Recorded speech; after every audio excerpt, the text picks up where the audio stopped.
Good morning, welcome back to my new blog. কেমন আছো বন্ধুরা? তোমাদের সকলকে জানাই অনেক অনেক স্বাগত আমার ছোট্ট একটি মিনি ব্লগে। বাঙালি মানেই আলু মাখা। আলু মাখা ছাড়া চলেই না। যত সবজি থাক, মাছ মাংস থাকলেও আলু মাখা দিয়ে ভাত খাওয়ার স্বাদটাই যেন অন্যরকম।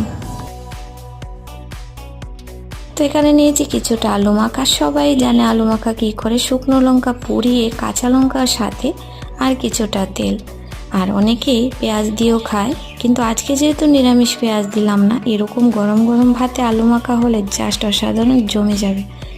তারপর সংসারের কাজ তো লেগেই থাকবে, রান্নাঘর পরিষ্কার পরিপাটি করা।